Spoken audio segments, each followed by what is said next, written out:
Video में number system तो हमारा ख़त्म हो गया है। नंबर सिस्टम में अगर कोई दिक्कत हो, समस्या हो तो कमेंट करके आप लोग पूछ सकते हैं। तो आज हम लोग पढ़ेंगे एलसीएम एंड एचसीएफ पढ़ेंगे। क्या पढ़ेंगे? एलसीएम एंड एचसीएफ पढ़ेंगे, जिसको कहते हैं हिंदी में लघुत्तम समापवर्तक और मासा को कहते हैं महत्तम समापवर्तक कहते हैं। तो देखेंगे इसमें पहला क्वेश्चन क्या दिया है। कह रहा है 2 का क्यूब प्लस 3 की घात 5 2 की घात 3 गुणे 3 की घात 5 तथा 3 की घात 3 गुणे 5 की घात 2 का महत्तम समापवर्तक ज्ञात कीजिए। तो देखो इसका महत्तम समापवर्तक ज्ञात करेंगे। देखो महत्तम समापवर्तक होता क्या है। महत्तम समापवर्तक अगर किसी संख्या को निकालने को बोले तो क्या हो, दो संख्या, जैसे लासा निकालते हैं तो लासा हम लोग क्या करते हैं, इकट्ठा निकालते हैं। मासा निकालने के लिए 2 का अलग निकालेंगे, 3 का अलग निकालेंगे, 4 का अलग निकालेंगे, 5 का अलग निकालेंगे। तो सबका क्या करेंगे, अलग अलग निकालेंगे। जो नंबर उसमें क्या होगा, कॉमन होगा, वही हमारा क्या होगा, मासा होगा। क्या होगा, मासा होगा। तो मासा देखो हम लोग इसको निकालेंगे कैसे, और इस तरह के क्वेश्चन पूछे जाते हैं, हर एग्जाम में पूछे जाते हैं।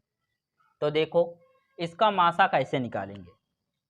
तो मासा हम लोग निकालेंगे, जो इसमें कॉमन होगा, ज़्यादा कुछ करने की ज़रूरत नहीं है कि अभी इसमें 2 की पावर 3 लिखी है तो 3 बार 2 को 3 बार गुणा कराने हैं। 3 की पावर 5 लिखी है तो 3 को 5 बार गुणा कराने हैं। फिर उसके बाद 3 की पावर क्या लिखा है, 3 लिखा है, इसको 3 बार। 5 की पावर 2 लिखा है, 5 की पावर 2 को 2 बार गुणा कराएंगे 5 को। तो इतना ज़्यादा हमको लंबा करने का नहीं है।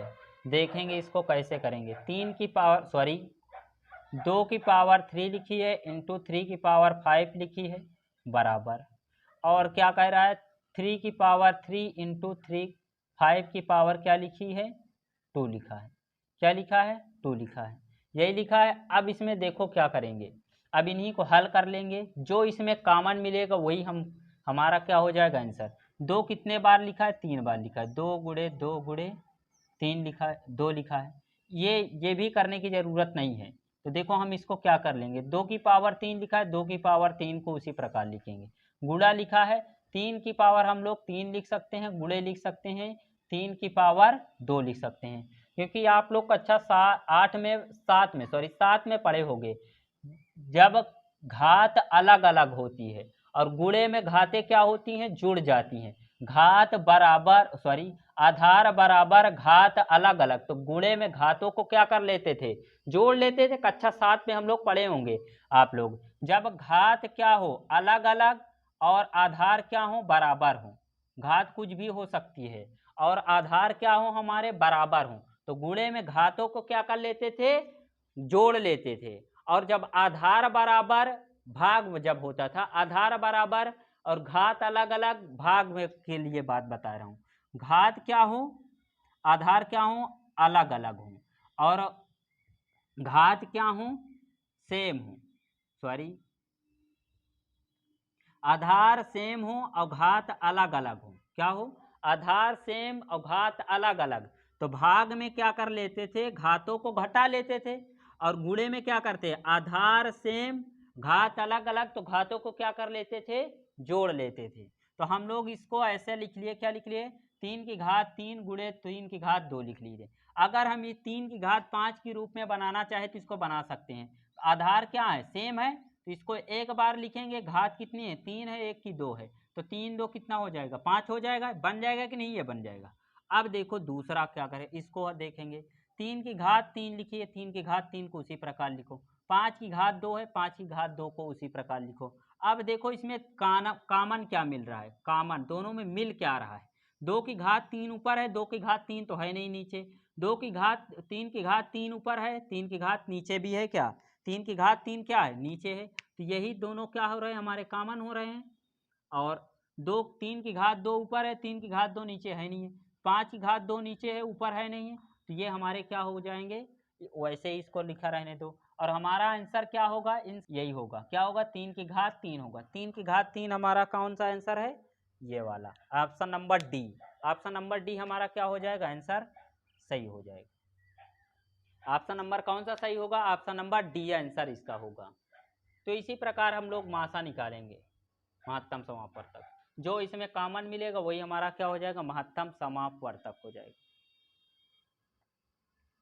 देखें क्वेश्चन नंबर दूसरा क्या कह रहा है इसमें। क्वेश्चन नंबर दूसरा कह रहा है तीन संख्याएं क्या है 1:3:4:5 यानी 3:4:5 के अनुपात में है और उनका महत्तम समापवर्तक और उनका लघुत्तम समापवर्तक क्या है लघुत्तम समापवर्तक LCM 4200 है। तो महत्तम समापवर्तक ज्ञात कीजिए। महत्तम समापवर्तक इसका क्या करना है ज्ञात करना है। तो महत्तम समापवर्तक ज्ञात कैसे करेंगे तो देखो कैसे ज्ञात करेंगे। जो अनुपात दिया है इन सभी का क्या कर लो फैक्टर कर लो। क्या कर लो फैक्टर कर लो 3 4 5 इन्हीं सबका क्या कर लो फैक्टर कर लो। तो क्या होगा 2 दूनी 4 अब क्या होगा 3 2 1 के कितना होगा 2 5 उसी प्रकार 3 3 1 के कितना होगा 3 होगा 1 होगा 5 उसी प्रकार 5 1 के कितना होगा 5 होगा ये होगा।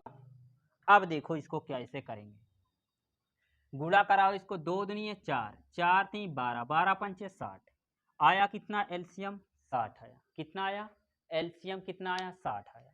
अब देखो इसके बराबर क्या दिया है ये 60 जो आया है क्या कह रहा और उनका लघुत्तम समापवर्तक इतना है ये दिया है 60 है। इसको हम किसके बराबर रखेंगे x के 60 x बराबर क्या दिया है लघुत्तम समापवर्तक 420 4200 कितना है 4200 जीरो से इसको जीरो काटेंगे 6 का नम 6 6 पंचे कितना होगा 30 6 सते 42 6 सते कितना होगा 42 और 6 जीरो कितना होगा जीरो x बराबर कितना मिला हमारा आंसर 70। तो इस तरह के क्वेश्चन को क्या करना है इसी तरह करना है। तो आंसर कितना आया हमारा 70 यही हमारा क्या हो जाएगा आंसर हो जाएगा। तो सबसे पहले इसमें क्या करना है एलसीएम निकालना है। एलसीएम निकालने जो आएगा उसको यक्स लिखना है यक्स से उसको क्या करना है मल्टीपल करना है और जो मासा दिया हो क्या करना है उसके बराबर रखना है और क्या करना है काट देना है वही हमारा क्या हो जाएगा आंसर हो जाएगा। 60 को 4200 में भाग देते 70 आ जाता यही हमारा क्या हो जाएगा आंसर हो जाएगा। देखें क्वेश्चन नंबर तीसरा इसमें क्या कह रहा है क्वेश्चन नंबर तीसरा इसमें कह रहा है दो संख्याओं के लघुत्तम समापवर्तक तथा महत्तम समापवर्तक क्या है क्रमशः 240 और 12 है। यदि एक संख्या 24 है तो दूसरी संख्या ज्ञात कीजिए। क्या ज्ञात करना है दूसरी संख्या ज्ञात करना। बहुत आसान क्वेश्चन है। देखो इसको करना कैसे है कुछ नहीं करना है इसमें एकदम हलुआ है। LCM इंटू HCF इक्वल होता है फर्स्ट इंटू सेकेंड नंबर। कुछ नहीं करना है केवल इतना याद रखो पहले एलसीएम गुणे एचसीएफ बराबर फर्स्ट इंटू सेकेंड नंबर होता है। तो हमको जो दिया है बस वही करना है जो दिया है वही रख देना है। तो दिया क्या है एलसीएम दिया है कह रहा है लघुत्तम समापवर्तक तो पहला लघुत्तम समापवर्तक ही होगा 240 होगा गुणे एचसीएफ कितना दिया है महत्तम समापवर्तक कितना दिया 12 दिया है बराबर पहली संख्या इसमें क्या दिया है 24 दिया है पहला नंबर के स्थान पे 24 रखो गुणे क्या कह रहा है सेकेंड नंबर दूसरी संख्या ज्ञात करनी है। अब गुणे में इधर बच्चा लेकर आओ भाग में कहाँ जाएगा बच्चा भाग में जाएगा। अब इसको भाग दे दो 12 एक अन्नम 12 12 दुनिया 24 2 एक अन्नम 2 अब यहाँ काट दो 2 1 के 2 2 दुनिया कितना होगा 4 2 0 0 सेकेंड नंबर कितना मिला बच्चों 120 आंसर नंबर हमारा कौन सा सही होगा आंसर नंबर डी सही होगा। अब देखो इसी में कई टाइप के क्वेश्चन पूछेंगे कितने 3-4 टाइप के इसमें क्वेश्चन बनते हैं। तो पहला क्वेश्चन ये बनेगा तुम्हारा ये जो लिखा है दूसरी संख्या पूछ लेगा या पहली संख्या पूछ लेगा ये बनेगा। और दूसरा क्वेश्चन क्या पूछेगा देखो क्या क्या उसमें दिया रहेगा कि एलसीएम गुणे एचसीएफ का मल्टीपल दिया होगा मल्टीपल बोले गुणा दोनों संख्याओं को गुणा दिया होगा लासा और गुणे मासा का दे देगा दो संख्याओं का महत्तम समापवर्तक तथा लघुत्तम समापवर्तक का गुणनफल कितना है मान लो 240 है कितना दे दिया दोनों को गुणा बोल दिया 240 है। तो फर्स्ट नंबर इतना सेकंड नंबर ज्ञात करना है कुछ नहीं करना है 240 दिया है दोनों का लासा गुणा मासा का और दिया है क्या सेकंड नंबर फर्स्ट नंबर दिया है 24 दिया है क्या दिया है 24 दिया है सेकंड नंबर ज्ञात करना है गुणे में लगाओ सेकंड नंबर, तो अब क्या कर दो 24 को इधर भाग दो, 24 का नम 24, 24 का नम 24 जीरो, तो सेकंड नंबर कितना मिल जाएगा बच्चों 10, अगर ये दिया रहेगा। तो अभी देखो इसी के आगे क्वेश्चन करवाते हैं उसी टाइप के, इसी फार्मूले से एक दो क्वेश्चन और करवाते हैं, किस टाइप के क्वेश्चन पूछे जाते हैं। तो देखो समझ में आया हो, इसे नोट कर लो। देखिए क्वेश्चन नंबर तीसरा इसमें कह रहा है, तीसरा चौथा जो लिख लेना। तीसरा दो संख्याओं का महत्तम समापवर्तक तथा लघुत्तम समापवर्तक का गुणनफल। अभी मैंने बोल रहा था, मैं यही बोल रहा था कि दोनों का गुणनफल दे देगा। क्या दे देगा? गुणनफल 216 है, कितना है 216 है। यदि एक संख्या 12 है तो इन दोनों संख्याओं का क्या करना है? अनुपात ज्ञात करना है। तो इन दो संख्याओं का क्या करना है? अनुपात ज्ञात करना है। दोनों संख्याओं का गुणनफल कितना दिया है? लासा और मासा का गुणनफल कितना दिया है? 212 दिया है। और पहली संख्या दिया है 12, 216 सॉरी, दोनों संख्याओं को गुणनफल कितना दिया है? 216 दिया है, और पहली संख्या दी हुई है 12 दी हुई है। तो क्या करना है? इन दोनों संख्याओं का क्या करना है? पहली और दूसरी संख्याओं का क्या करना है? अनुपात ज्ञात करना है। तो देखो अनुपात ज्ञात करने के लिए क्या करेंगे? वही फार्मूला लगाएंगे, LCM into HCF equal first into second number. क्या होता है? First into second number. तो दोनों का गुणनफल कितना दिया? 216, पहला नंबर 12, और गुणा कराओ। अब इसको काट दो 12 से, इधर लेकर आ जाओ पहले 12 को। तो 100 कितना 216 बटे कितना होगा? 12, बराबर कितना होगा? Second number. 12 का नंबर 12, 12 का नंबर कितना होगा? 12 होगा। 12 का नंबर 12 इधर जाएगा, 12 9, 12 9 21 होता है। 12 20 21, 12 9 कितना होता है? 21 होता है। 9 इधर जाएगा तो कितना बनेगा? 96 बनेगा। क्या बनेगा? 96 बनेगा। 12 अट्ठे कितना होगा? 96, 6 के पास जाएगा 96 बनेगा। 12 अट्ठे 96 बनेगा। तो सेकंड नंबर हमारा कितना आ गया? 18 आ गया। और फर्स्ट नंबर कितना दिया था? फर्स्ट नंबर 12 दिया था, अनुपाते सेकंड नंबर कितना होगा? 18। इन दोनों का अनुपात बताना है कितना होगा। अब इसको काट दो, 2 छंग 12, 2 नवा कितना होगा? 18, 3 दुनिया 6 होगा, 3 3 कितना होगा? 9, 3 3 9, 2 अनुपाते कितना? 3, 2 अनुपाते 3 कौन सा आंसर सही है? 2 अनुपाते 3।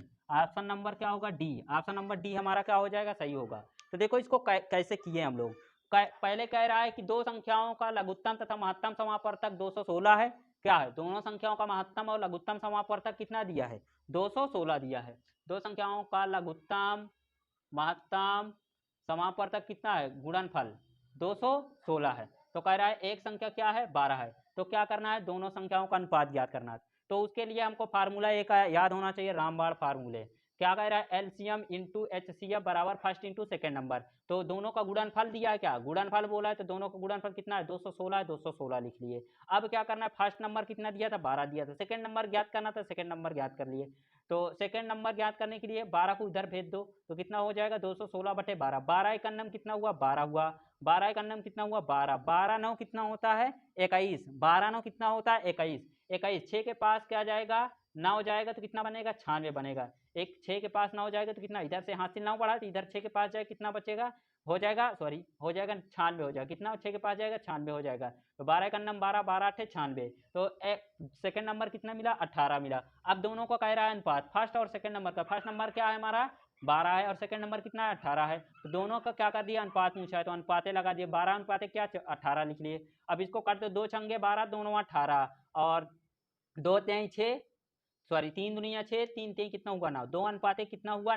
3। 2 अनुपाते 3, यही हमारा क्या हो जाएगा? आंसर हो जाएगा 2 अनुपाते 3। ऑप्शन नंबर कौन सा सही होगा? ऑप्शन नंबर डी, यही हमारा क्या हो जाएगा? आंसर हो जाएगा। क्वेश्चन नंबर इसमें 5वां देखेंगे क्या कह रहा है। कह रहा है दो संख्याओं का लघुत्तम समापवर्तक तथा महत्तम समापवर्तक क्रमशः 60 तथा 3 है। क्या 3 है? यदि उनका अंतर 3 है तो इन दो संख्याओं का योगफल ज्ञात कीजिए। क्या करना है? इन दो संख्याओं का योगफल ज्ञात करना है। तो देखो इसको कैसे ज्ञात करेंगे योगफल। तो योगफल ज्ञात करने के लिए फिर वही फार्मूला लगाओ, LCM इंटू HCF इक्वल क्या होता है? फर्स्ट इंटू सेकेंड नंबर, यही होता है। अब देखो इसमें क्या दिया है? दो संख्याओं का लघुत्तम समापवर्तक तथा महत्तम समापवर्तक क्रमशः 60 तथा 3 है। तो लघुत्तम समापवर्तक हमारा क्या होगा? 60, और महत्तम समापवर्तक कितना होगा? 3। तो लघुत्तम के नीचे 60, महत्तम के नीचे 3 equal first into second. First और सेकेंड नंबर दिया है क्या? नहीं दिया है। क्या दिया है? नहीं दिया है। तो देखो क्या करेंगे, लेकिन क्या दिया, यदि उनका अंतर क्या है 3 दिया है, अंतर कितना हो 3 हो तो अंतर निकाल लेंगे। देखो इसको ज्ञात करेंगे पहले, 6 त्रिक 18 कितना हुआ 18, 100 कितना आया 80, फर्स्ट इंटू सेकेंड नंबर कितना आया 180। अब इन्हीं का फैक्टर करेंगे, क्या करेंगे फैक्टर करेंगे, और फैक्टर करने के बाद इसको ऐसा गुणनखंड करेंगे, ऐसी संख्या गुणा कराएंगे, ऐसी दो संख्या गुणा करा कर निकालेंगे जो क्या हो जाए, दोनों का अंतर कितना आ जाए 3 आ जाए। तो निकालो पहले फैक्टर, 2 से काटते हैं, मैं 2 से क्या बताया हूँ अभी शायद आप लोगों को नहीं बताया। तो 2 से क्या होता है, 2 से संख्या कब कटती है, जब लास्ट में इकाई का अंक 0, 2, 4, 6 और क्या हो 8 हो। इकाई का अंक 0, 2, 4, 6, 8 हो तब क्या होती है, संख्या 2 से कटती रहती है। क्या हो, इकाई का अंक 0, 2, 4, 6, 8 ये हो तो इकाई का अंक, तो 2 से संख्या हर हाल में कट जाएगी। तो 2 से इसको काटो, इकाई का अंक 0 है, 2 9 18, 2 0 0, 2 चौको 8, 2 पंचे 10, 2 पंचे 10। अब कटेगी संख्या, नहीं कटेगी तो क्या करेंगे, इसको काटेंगे 3 से, 3 1 3, 3 पचे कितना होगा 15, एक बढ़ा 3 से फिर काटो, 3 पचे कितना होगा 15, 5 1 कितना होगा 5 होगा, 5 1 5 होगा। तो हमको इस फैक्टर का ऐसा बनाना है गुणनखंड कि क्या हो, दोनों दो संख्या इसमें ऐसी बनानी है कि दोनों को घटा दे तो अंतर कितना मिल जाए 3 मिल जाए, कितना मिल जाए 3 मिल जाए। तो देखो इसको गुणा कराते हैं, 2 दूनी 4, 4 3 12 कितना हुआ 12, 3 पचे 15, 3 पचे कितना हुआ 15, एक संख्या हमारी क्या बनी 15, 3 पचे कितना हुआ 15, 2 3 दुनिया 6 दुनिया कितना हुआ 12, 12 15 में से 12 घटाते हैं तो कितना मिलता है हमको 3 मिलता है कि नहीं, तो अंतर हमको 3 मिल गया। अब क्या कह रहे हैं, तो इन दो संख्याओं का योगफल ज्ञात करना है। अंतर मिल गया और इन दोनों को संख्या क्या कर रहा है, जुड़वा रहा है, जोड़ने को बोल रहा है तो जोड़ देंगे। तो जोड़ेंगे कैसे, 5 + 12 जोड़ लो, 5 और 2 कितना होगा, 2 और 5 कितना होगा 7 होगा, 1 और 1 कितना होगा 2 होगा। यही हमारा क्या हो जाएगा, आंसर हो जाएगा। आंसर नंबर हमारा क्या हो जाएगा, आंसर नंबर सी, यही हमारा क्या हो जाएगा, करेक्ट आंसर हो जाएगा। तो इसको निकालने के लिए सबसे पहले हमने क्या किया, दोनों संख्याओं का मासा लासा और मासा का गुणनफल, सॉरी लघुत्तम समापवर्तक दिया था और महत्तम समापवर्तक दिया था, तो दोनों का हमने गुणा कर दिया, फर्स्ट और सेकंड नंबर को कुछ नहीं दिया तो इसको उसी प्रकार लिखे। अब क्या करें, जो गुणनफल आया उसको हम लोग क्या कर लिए, एलसीएम निकाल लिए। तो एलसीएम निकालने के बाद हमको इसका ऐसा फैक्टर बनाना है कि दो संख्या ऐसी बनानी है कि दोनों का अंतर कितना आ जाए 3 आ जाए, दो संख्या ऐसी बनानी है क्या आ जाए, अंतर 3 आ जाए। तो हमने इसको ऐसे गुणा कराया कि दोनों का ऐसा गुणा कराया कितना आ जाए, अंतर 3 आ गया कि नहीं, 5 को 3 से गुणा कराया, 5 3 15, 2 दुनिया 4 3 कितना हुआ 12, 15 में से 12 सॉरी यहाँ देखो 15 में से 12 घटाओ तो कितना मिलेगा 3 मिलेगा, क्या मिलेगा 3 मिलेगा। अब दोनों संख्या का क्या करें, जोड़ा, जब ये 3 मिल गया, अंतर मिल गया, तो इन्हीं दोनों संख्या का क्या करना है, जोड़ देना है। क्या करना है, दोनों संख्या का जोड़ देना है, 15 और 12 को जोड़ देना, 15 12 कितना होता है 27 होता है। तो 27 आंसर हमारा कौन सा सही होगा, ऑप्शन नंबर सी, यही हमारा करेक्ट आंसर होगा। तो इसे में हम क्वेश्चन नंबर 6वां देखेंगे, क्या देखेंगे, क्वेश्चन नंबर 6वां। क्वेश्चन नंबर 6वां क्या कह रहा है, कह रहा है 64 28 एवं 96 का मासा ज्ञात करने, 64 28 96 का मासा। तो मासा देखो कैसे ज्ञात करेंगे, मासा हम लोग ऑप्शन से ज्ञात करेंगे, किससे, ऑप्शन से। मासा बोलेगा तो क्या करना है, सबसे बड़ी संख्या ऑप्शन में देखनी है, सबसे बड़ी संख्या ऑप्शन में देखनी है, और देखने के बाद क्या करना है, क्या वो सभी संख्याएं कट रही हैं सबसे बड़ी संख्या से, अगर कट जाएंगी तो क्या होगा, वही हमारा आंसर हो जाएगा। और लासा अगर पूछ लेगा तो सबसे छोटी संख्या से चेक करेंगे, क्या करेंगे, सबसे छोटी संख्या से चेक करेंगे, सबसे छोटी संख्या से इसको काटे, अगर यहाँ लासा दिया होता तो सबसे छोटी संख्या देखते, अगर सबसे छोटी संख्या से भाग देते सभी में, 64 भी कट जाता, 28 भी कट जाता, 96 भी कट जाता, तो सबसे छोटी संख्या से कट जाता ऑप्शन वाली संख्या से, तो क्या हो जाता, लासा हो जाता उसका। और मासा ज्ञात करने के लिए सबसे पहले क्या करो, सबसे बड़ी संख्या, सबसे बड़ी संख्या ऑप्शन में कौन है, सबसे बड़ी संख्या 8 है। मासा ज्ञात करने के लिए सबसे बड़ी संख्या देखेंगे, सबसे बड़ी संख्या 8 है। अब इसको भाग दो, 8 अठाई कितना, 64 को देखो 8 से कट रहा है, 8 के 8, 8 अठाई कितना होता है 64, ये तो कट रहा है। और 28 को देख रहे हैं, 8 चौक 32, 8 5 40, 8 छंग 48, ज़्यादा हो जाता है, 8 चौक 32 होता है, 8 त्रिक का 24 होता है, ये कटेगा नहीं, तो इसका मतलब क्या होगा, ये गलत हो गया, पहले ही गलत हो गया। अब इस है तो 4 से इसको चेक कर ले रहे हैं, 64 को किससे, 4 से, 4 4 एक कन्नम 4 4 एक कन्नम 4 4 2 6 होता है, तो इसमें जाएगा 2 जाएगा, 4 छंग 24 होगा। कितना होगा? जो होगा 24 होगा। तो ये तो कट रहा है। और 4 सते कितना हो? 4 एकम 4, 4 सते कितना होता है? 28। 4 एकम 4, 4 सते 28। 96 को चेक कर ले रहे हैं, 4 से कट रहा है। 4 एकम 4, 4 दूनी 8, 4 चौको 16 होता है। तो कट गया। तो ऑप्शन नंबर हमारा कौन सा सही होगा? Option number B. Option number क्या होगा? बी होगा। तो आज यहीं तक। इसके बाद नेक्स्ट क्लास में हम लोग बात करेंगे एलसीएम एंड एचसीएफ के क्वेश्चन हल करेंगे। तो वीडियो अगर पसंद आई हो तो लाइक करना, शेयर करना, कमेंट जरूर करना।